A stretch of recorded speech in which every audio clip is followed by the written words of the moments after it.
Welcome to Contractor Cuts, where we cover the good, the bad, and the ugly of growing a successful contracting company.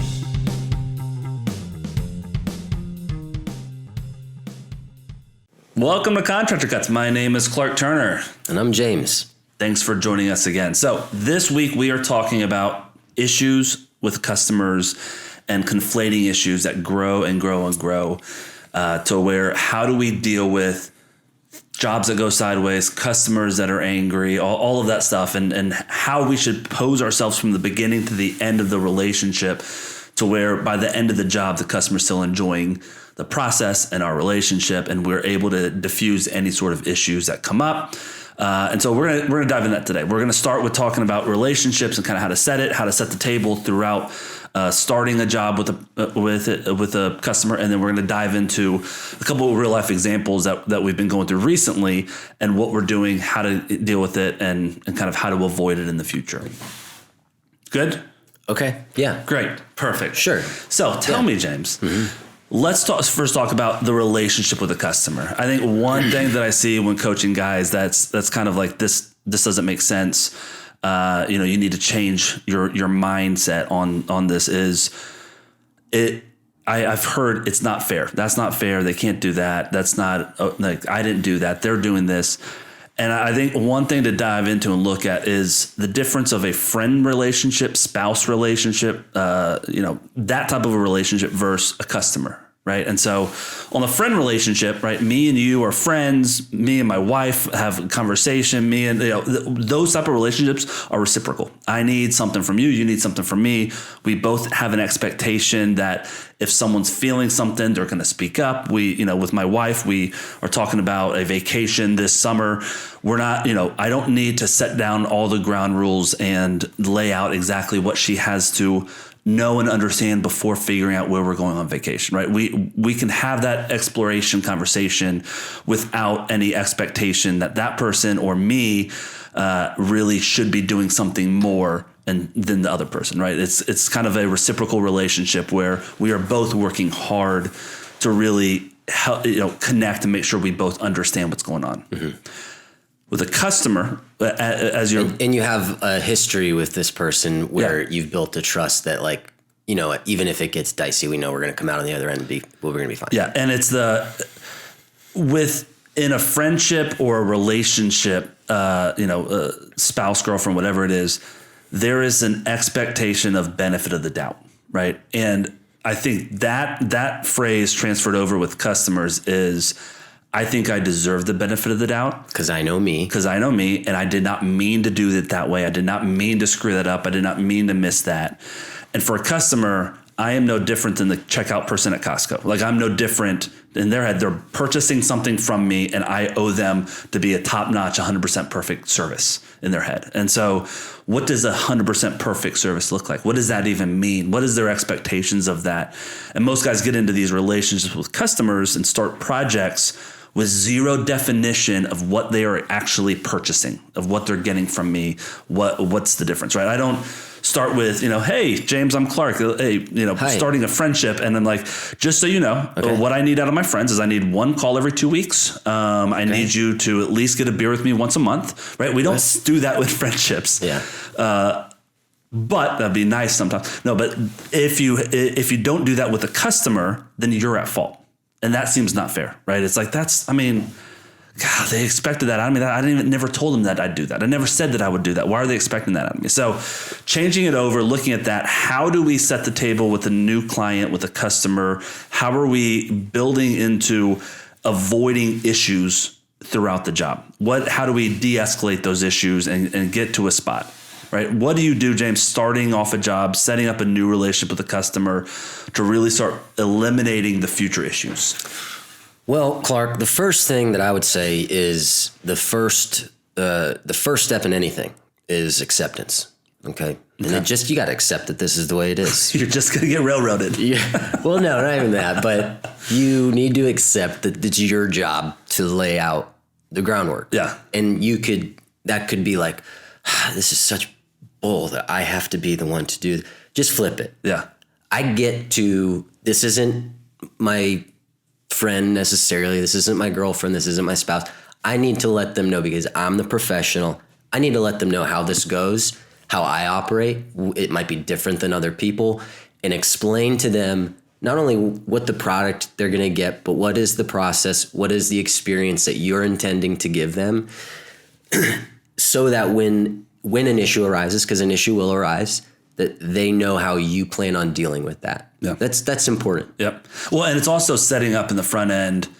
Our 3 core values are communicate, advocate, lead. And the more you can show them you're their advocate and I am your representative and I'm here for you with the knowledge that I have in this industry, whether I'm a painter, contractor, HVAC tech, my knowledge you're hiring me for is that I'm here to protect you with my knowledge. Let's get this done together and let me come in and be an advisor on getting this done for you, right? And setting that up, they know I'm not perfect and talking about that, but really laying it out to where, hey, I'm going to do this for you. I'm going to go above and beyond. I'm going to try to figure this stuff out for you. I'm going to do my best to put this together and have you a part of all the behind the scenes. You can see behind the curtain as to how we're doing it, and really inviting them into that process, but also allowing them to know where you stand in that process, right? The conversations that we have, like on a site estimate, when I'm walking through a site estimate with a customer, I'm laying out to them, this is what I'm going to do. Here's where I might not have answers, right? Here's where I don't know. I'm going to have to get my HVAC technician involved before I can even give you a number on that. I don't know how much it costs if we want to change over this thing, right? And starting to lay out. When I try to act like I have all the numbers and I know everything, that's where the customer's like, okay, so he knows everything.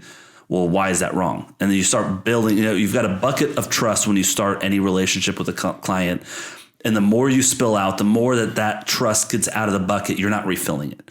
And so how do we, from day one of the first interaction with them, keep all that trust in the bucket as long as possible? I know how you can refill some trust. How? You stage an abduction of like their pet. Okay. And then you get their pet back. We did this like 3 years ago? Yeah. The pet died, which was a bad move. It was really embarrassing. So it's tough to rebuild. I mean, one thing we've talked about in past podcasts, you got money and reputation, and you usually got to burn one to get the other in any sort of conflict. The goal is to have both those at the end of every job. But if I'm losing reputation because they're not trusting me, I've got to burn money to prove it. Or if I can't burn money and I need to protect money, I'm going to lose my reputation. Like, sorry, we're going to screw you on this thing, as in your opinion. Yeah. And so I think that's kind of the mindset of how do we preemptively set the table with the customer to where we protect both of those things throughout it. Yeah. Right. Well, I got a great example for that. Yeah, please. Well, initially, the way that we set the table, the CEA, is where we lay out kind of client engagement agreement. Our client engagement agreement. This is how we're going to operate, just so you know. But we've resolved this now. But there was an issue with a flooring job out in Texas, and the client, it was a really nice house. There was a lot of different aspects of the project, but the primary thing was the flooring. And they had changed a lot of paint colors. We'd paint the house, like the interior of a room, and let's do it different, like 2 or 3 times. And they were paying for it. They were fine paying that cost. But the flooring was one of those, it was natural flooring, and every board had a different grain, some different coloring, and they wanted to have more uniformity, but that wasn't 100% possible. And we talked through that. The materials they picked. Right. Yeah. And so we finished the project, and 6 months later, we're getting a call about the flooring, warranty issue on the flooring. At first blush, it looks like they want the floor to be uniform color, which is impossible, which we talked about initially. And that was the primary issue. And every picture they would send, it was very vague as to what they were actually talking about. And I'm in Georgia. I got to get to Texas to actually see this for myself. And so eventually I get there, and I'm fully prepared to be like. Well, and we had a project manager on site that lives there, but he kind of exhausted their we want to talk to somebody else. Yeah. Yeah. And so the full trip there, I'm planning on, I know how I feel about this. You guys have been very nitpicky thus far. And now this is 6 months after the fact and you're complaining about something that we prepared you for. And you want me to pay, $5,000 just out of my pocket just to fix it. Hands down. I'm like, that. There's no way I'm doing that. Yeah. I get on site and I see there's tape marks on the ground where, maybe they hadn't finished the floors yet, but they put paper down just to protect it.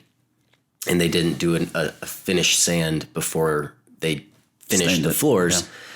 And so there is obviously tape lines that have collected dirt, and now they're at the point where you need to sand it again to get, light sanding, albeit, but you're not going to just sand this one area and then stain it. It's not going to look right. Okay.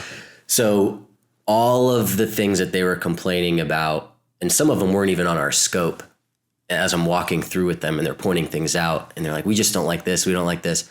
I'm not engaging with any of it because I'm like, that's not on the scope. Let's not talk about that. Yeah. We get to the flooring part and I'm like, this is on us.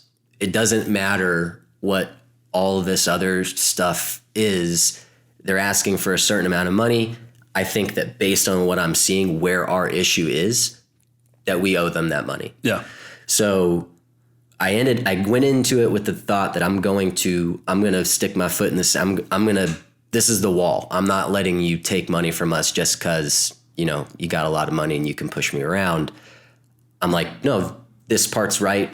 The other 90% is wrong, but this 10% satisfies the need to pay them their money. Yeah. Right. Where when previously in the old days, it would be an argument about the first 90% that's their fault. But this and this, and you've been so nitpicky about all this stuff. You changed your mind about all this stuff. Yeah. Did you? Yeah. You were the problem with this, and you did it. Like escalating the issues because you're right. You're justified in that argument. And if it was a friend relationship, I'm like, hey man, come on, this isn't real. Like, what are you doing about? But when we change the mindset of I'm working the front desk as a hotel, and so yes sir, yes ma'am, what do you need? How do you negotiate? And now this doesn't mean that you go in there, spineless, a eunuch. I'm sitting in there with the guy, and I'm like, listen. We're not like this massive company. Austin's a small part of what we're doing. And so this isn't like, this massive company that you're like, I want $5,000. Like, sure, it's not worth the trip. Here you go. Yeah. I'm like, that's not how we are. Like, that's a chunk of cash. That's straight profit. So I'm not just going to stroke a check for you right now. And honestly, and I'm kind of posturing. I want him to know that this is not an easy call for me, so that he doesn't try and get more out of me, honestly. Yeah. But I'm like, I'm not just going to sit here and stroke a check for you. And honestly, if we end up to the point where I think we owe you money, I'm going to ask you if we can break this out into payments because I don't want to hurt cash flow. I was just very honest with him about the scenario. End of the day. Well, and not that you're lying about not having the cash, but the less of a target you are. If it's like, hey, can I make payments on this? Is like, oh, these guys. Yeah. I'm not going to hire a lawyer and go after these guys because they don't even have money for Yeah. So I think that's great. So I wanted to make sure that he knew that I wasn't. I think he was under the impression that there was more. There was more room to negotiate there, and I just wanted to make it clear, like, I'm having a hard time with what you want already. So, end of the day. I finished the trip, got back to Georgia, ended up writing him an email, a few days later, and just kind of laid out. I didn't blame them at all. I just said, based on what I saw, I think that what you're asking for is reasonable. And I want to make, 2 payments to you, blah, blah, blah, and whatever. The response, I think, to your point, saved our name. We lost some money, but it saved the name. And they were really appreciative. They really were appreciative that I came out there. Yeah. They were really appreciative that we spent the time walking through. We even brought another flooring guy out there to give us another opinion. Yeah. And so at the end of the day, we lost the money. They probably won't use us again, at least for flooring, but they were really happy with other aspects of the project. And so when they're in conversation with one of their friends about the project, they might be like, I wouldn't use them for painting, but they did X, Y, and Z really well. So if that's what your project is, it's a good team to use. Yeah. If I had stuck if I had drawn the line in the sand and said we're not doing it, there's no way that they would have done that. And on top of that, they would have probably tore us up on Google. Yeah. Yeah. I think a lot of this, I think the number one thing on a rewalk on a job that you think you're done and there's issues is I want you acting like a lawyer. I don't want you to be a defendant. I want you to be a lawyer. And so you're going in to understand both sides, because I can argue against the side once I understand where they're coming from.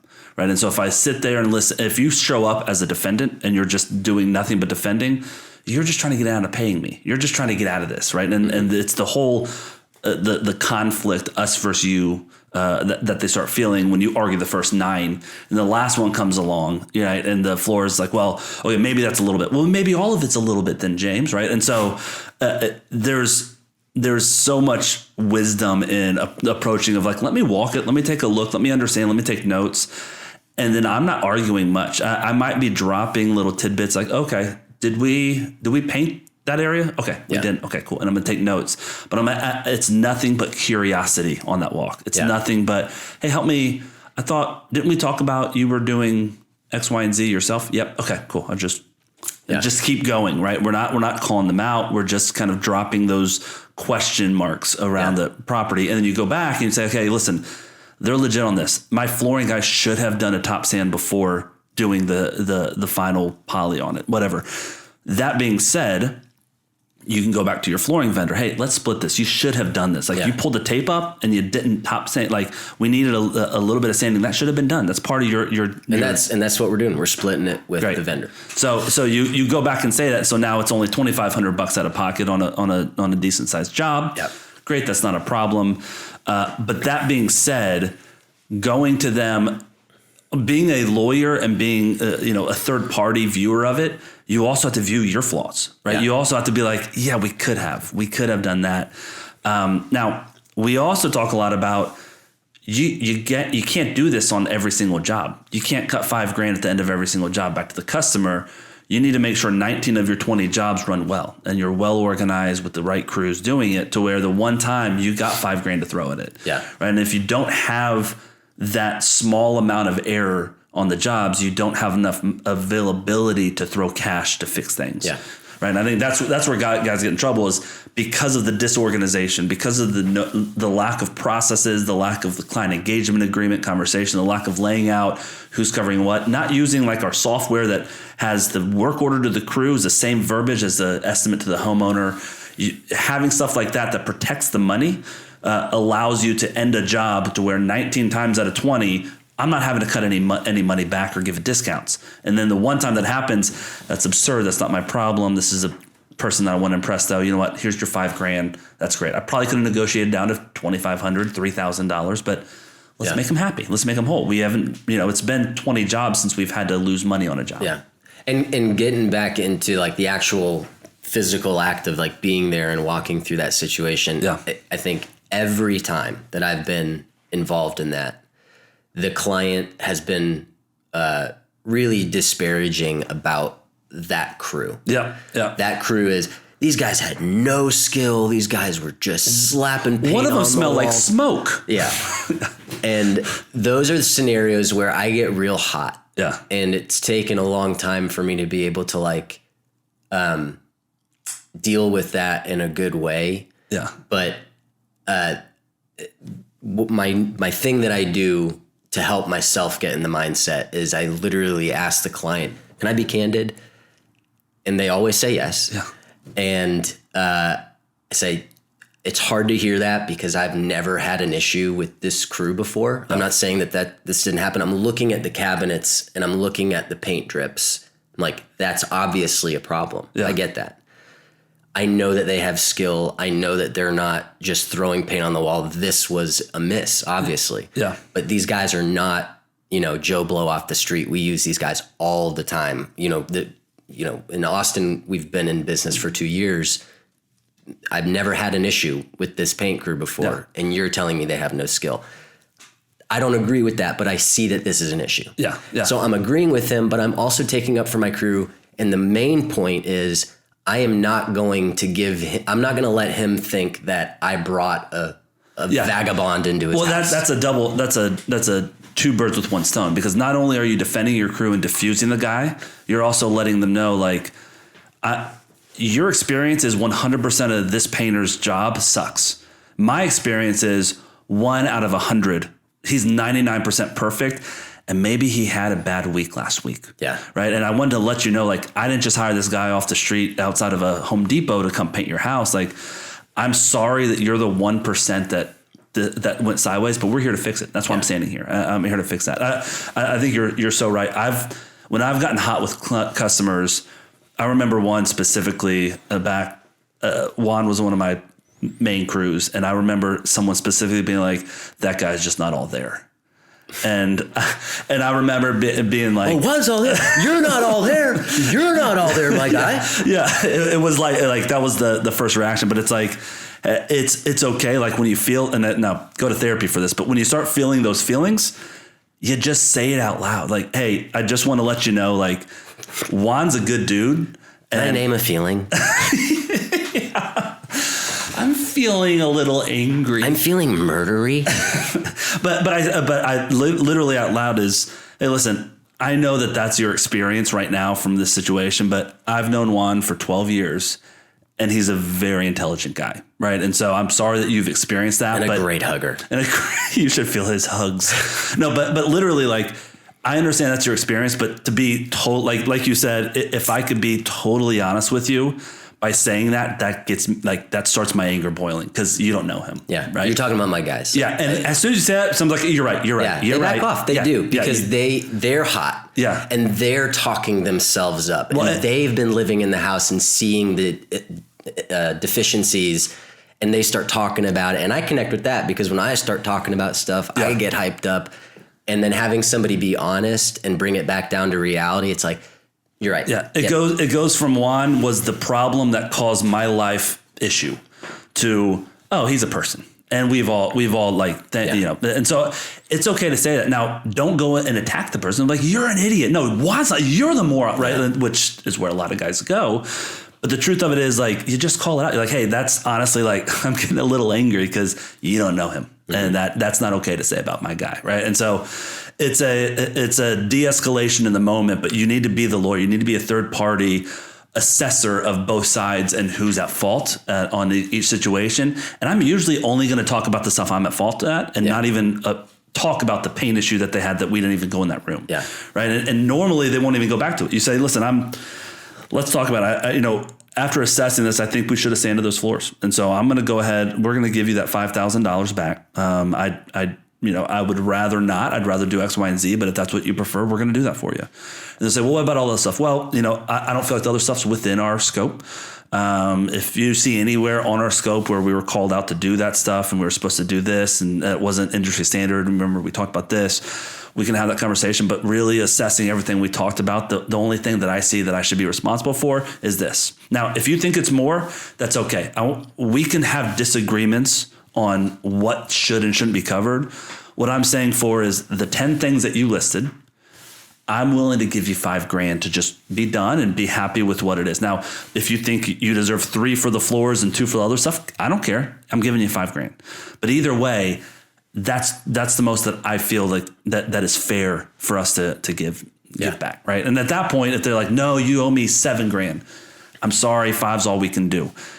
And I'm just going to stick there. And at that point, it's like, okay, then it's 0 until we come to a conclusion at 5, right? Like that's where we're at, right? And so I think that's the conversation. I guess we're going to small claims. I guess we're going to have to go to court. But that's kind of the conclusion when we're having relationship issues post-job. Let's talk about mid-job. Let's talk about, I think the example that we talked about with your customer that's moving from overseas and you've been managing them. I think this is a really good example of what really happens, how we lose control of a project. So why don't you lay out that scenario and then we'll kind of backtrack and talk about what should have been done differently and how you're getting back on track with it. So this is a large project, and we're working with a designer that we've worked with before, so we're excited about that. And it's going to be a beautiful project. So the whole, and before they moved overseas, we were about to do a project for them, and then they decided to move. Yeah. So they're coming back. We already have a relationship with them. And so it was all kind of like, oh, this is great. We're moving in the right direction. And then they come with, when can you get it done? We'd like it to be done by X. And based on the scope of the project, we're like, that's going to be tight. Yeah. And we, at this point, there wasn't anything we were doing that was going to require permits. As the job starts unfolding. It was just a basic renovation? Basic renovation, really all cosmetic. As the due diligence process is unfolding, we tell her we typically do a due diligence where we get everything dialed in before blah, blah, blah, but you're wanting to be in by this date. And the only way that we can do that is if we need to get demo started. We need to order the flooring. We need to get the MEPs in here. We need to get things going immediately. And so we were willing at that point to put the process to the side a little bit. Me and David are still operating as if it were a normal project, but because of the scenario, we weren't able to get through all of due diligence. So the scope is changing wildly as we're going down the road. Now there's structural things involved. Now what's funny is what you're explaining is how 95% of contractors that come into coaching start at. I landed a job. We got some numbers. Let's get started with the job, and we'll figure it out on the way there, somewhere in the job. And why we try to push so hard the proactive processes and everything that we lay out is where the story's going. Yeah. But that being said, when James is talking about our pre-con, our due diligence period, and we pick everything out first, we say this, and it's not just lip service. We do 80% of the work before we swing the first hammer. We do 80% of the work lining up all of our trades, getting every dollar spent perfectly to where all the change orders that could happen, we eliminate any possibility outside of stuff that we didn't know about, that we don't have the ability to know about yet. And we pick out selections. I want to know what cabinets, what paint colors, what flooring, all of that picked out before we start. Where clients are like, I don't need that for 2 months. Yeah, that's great. I do need it. Yeah. Like in 2 months, if we figure out something that we need to move a wall, that wall might be holding up the roof, and we can change that before we start. But down the road, we can't change it, right? Without spending a ton of money. And so if you spend the time, the extra week and a half, 2 weeks before starting a project, following our processes to get it all set up and squared away, then when you start, it just runs smoothly and you get everything knocked out. And any sort of conflict that would have happened, you're really knocking the legs out from underneath it ahead of time. Because it's like, hey, just so you know, we're looking at this. It looks like we're going to need to add a septic tank. So that's going to be a $15,000 change order. Where should we change the budget to be able to afford that? Yeah. Right. And once you start the job, you can't change the budget. You can't make the square footage smaller. You can't remove the bathroom to save money. And now you're just screwing your customer because they've got to come out of pocket for all this stuff. Yeah. Right. And so that's what James is talking about when you're talking about pre-construction. Normally, by the time we break ground, we have the first labor show up on site. James has every detail spelled out on the estimate, or David does, our project manager. We have our selections workbook with every paint color selected, with every finish selected, with every toilet selected. We need SKUs on everything. All that is done. So that at that point, kick back, relax. I'll let you know, homeowner, when we need you, but we're going to do this whole job for you. Right. So that's kind of preemptively to your story, how we like to set it up. But this time they said, we don't have the 2 weeks to burn ahead of time to get this set up. If to get you guys into the house by the end of this job. So we put a precaution in there for ourselves where we broke out, we took the job and we broke out a portion of it and said, okay, we're going to do 2 phases then. We'll do due diligence, demo. There's some sheetrock prep in there. Yep. Some way to delineate where we're at and what's ahead of us. But that as the project continues to unfold, that keeps getting more and more murky, mainly because of the cabinetry. Yeah.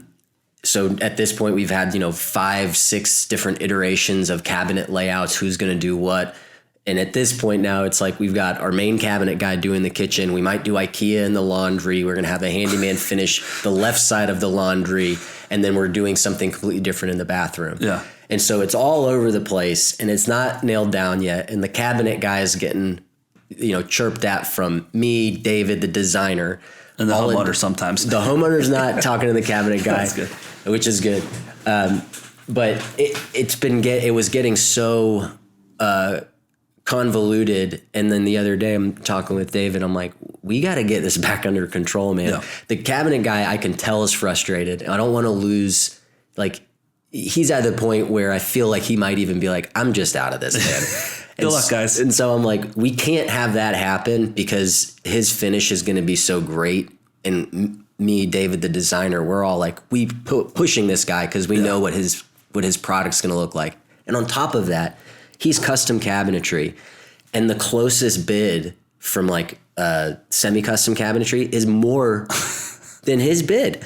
And so we're telling the client this, and she's like, it's just too much to pay for cabinets. Like, it's more. The cheaper option's more expensive. Yes. So outside of all that, I could feel my frustration growing towards the client. Yeah.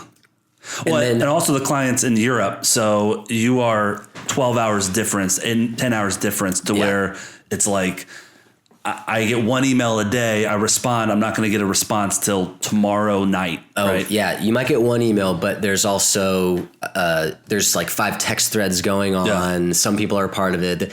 It's gotten out of control because we're trying to go fast. It's all reactive. And instead of building the understanding of how are we going to communicate, David and I are trying to put the pieces together so that we can get to the place where it's like, okay, now here's how it needs to run from here on out. Yep. And that was the honest intention, but it as projects do, it's like unfolding at this rapid pace, and we're at the place now where it's like, it doesn't matter where we're at. If the cabinets are decided, if this is nailed down, we need to pause, pull back, have an honest conversation with this. We're not in a bad spot, but we need to stop how we're communicating because he's confused. I'm not on 30% of those emails. David's not on 30% of those emails. So there's no continuity in communication, and that has to end. That has to die. So I feel my frustration growing with the client, and as I'm talking with David, I'm like, this is us. This is on us. Yeah. We accepted the job because we saw the dollar signs, and it's going to be a great job. Yeah. I don't think we're in danger of this job going south. I want to preserve the experience so much so because I feel like it's going to be a great project. Yeah. And so every conversation I'm having, I'm like, with a timeline, like we're not going to hit this timeline at this point. And I just keep harping on that, like hoping that we can still actually make that timeline. Yeah. And no matter how much you point out the customers messing up the timeline, it's still your fault. Doesn't matter. It doesn't matter. It's still going to be in their head. Like, you didn't get the job done, James. I promise you, timeline will come up, and I will need to remind her multiple times about, I totally get it. I wish we were done too. Look at this email, March 21st. Do you remember that it took us 5 weeks to land the cabinetry when we had, it's the frustrating thing is 5 weeks ago, we could have had this landed and we'd really, it's not, we're back to pretty much what it was. Yeah. And it's going to go forward like that. And when we were telling her 5 weeks ago, this is the guy to go with. Yeah. It's going to look great. It's going to match everything.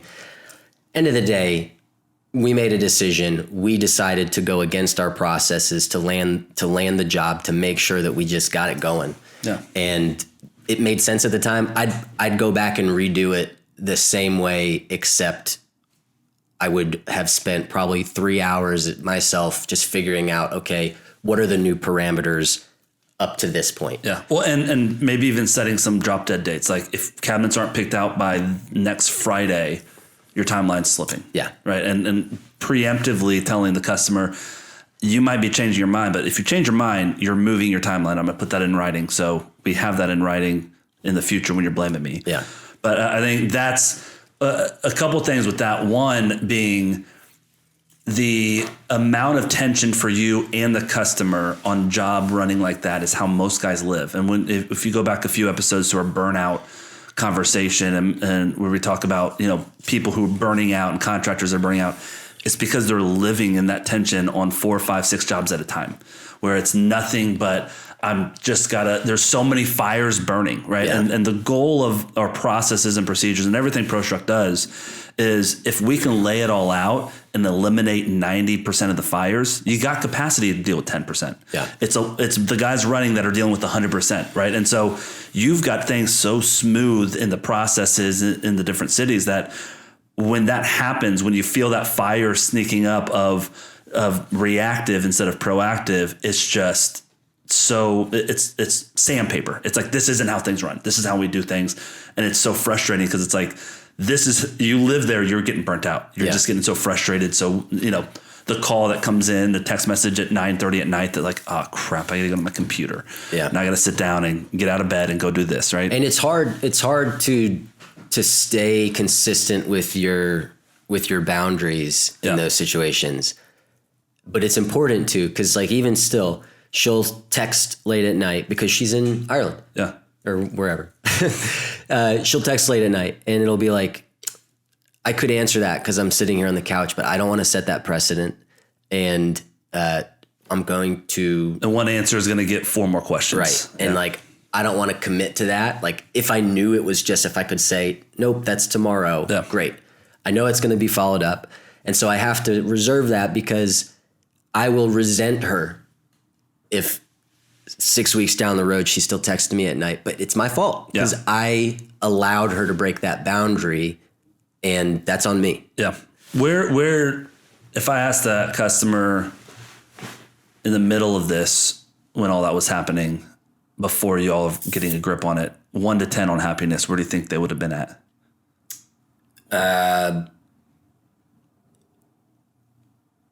Probably 10, honestly. The whole time?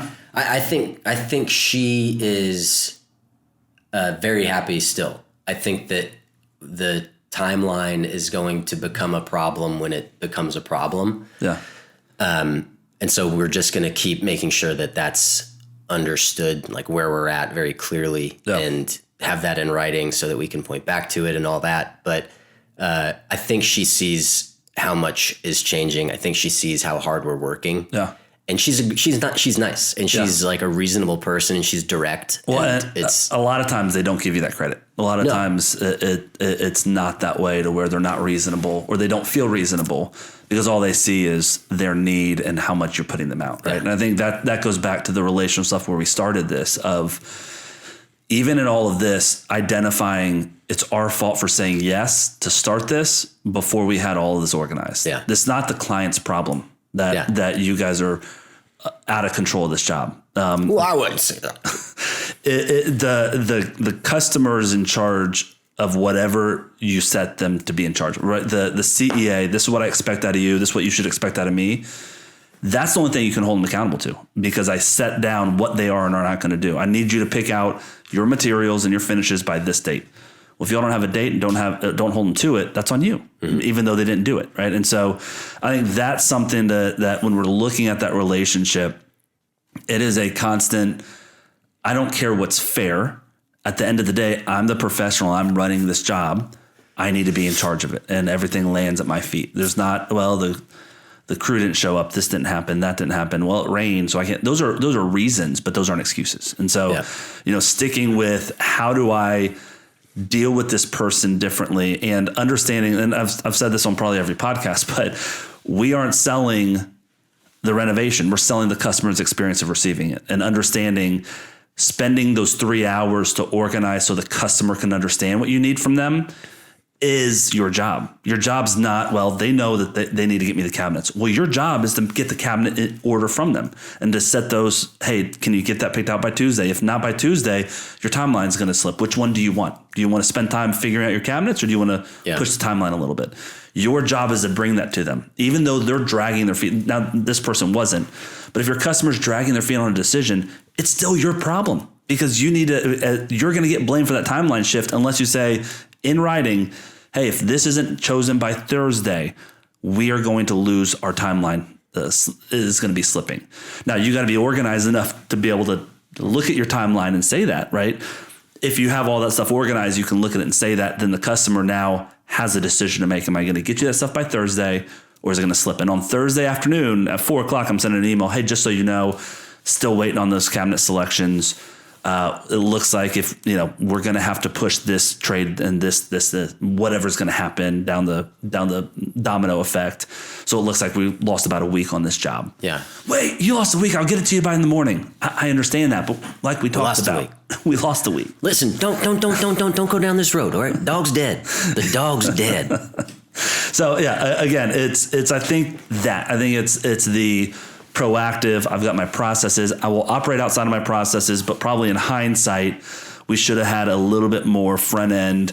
This is deadlines. This is when. This is what happens if type conversations, to where they know that this is the expectations that we have, and this is what you're choosing, not what I'm causing, but what you're choosing by not giving me that information. Yeah. Cool. All right. Well, thank you so much for listening this week, and we will talk to you next week. Is that quick? Was that too quick? No. All right. You want to do it? You do the outro. Hey, everybody. Thank you so much for joining us. And this is NPR.